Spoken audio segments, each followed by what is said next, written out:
We are going to prepare pumpkin and sesame pâté. Many times you ask me, what can I have for a snack?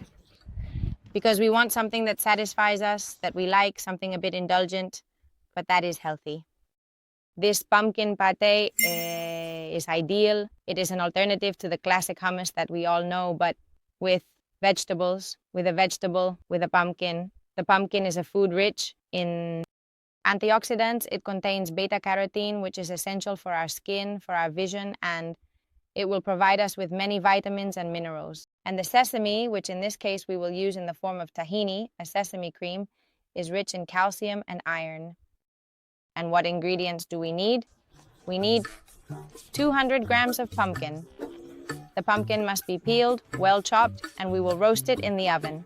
3 tablespoons of tahini. The sesame cream, which we can buy pre-made at any health food store. We will use a little bit of cinnamon as a spice, which will give it a fun touch. Sea salt and freshly ground pepper to add a bit of spiciness that will also enhance the flavor. And finally, the juice of half a lemon and 3 tablespoons of extra virgin olive oil. Well, we need to have a mixer to blend all the ingredients and make the pumpkin pâté. And we are going to add everything.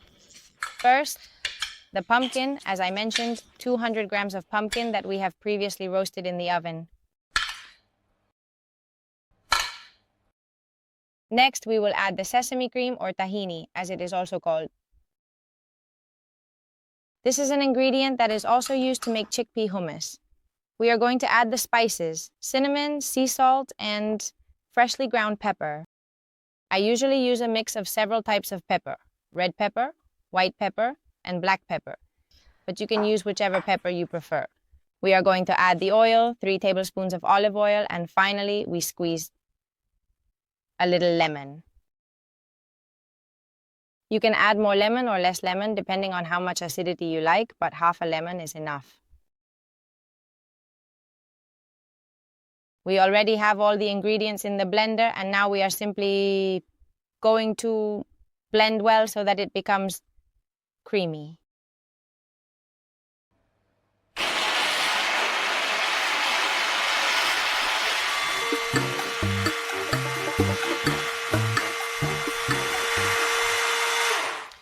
Well, we have this well blended now, and we are going to serve it. And how long can this pâté last? Well, since it's pumpkin, it should be consumed within 1 or 2 days. It shouldn't be left for too long. So we need to make the amount that we are going to consume. And we can enjoy this with a toast, with some celery sticks, with some carrot sticks, or a rice cake. We can spread it on. It is an ideal pâté for children as well. Since it has a sweet flavor from the pumpkin, it tends to be liked. And you are giving him vegetables for the afternoon. We are giving him vegetables. It looks really good.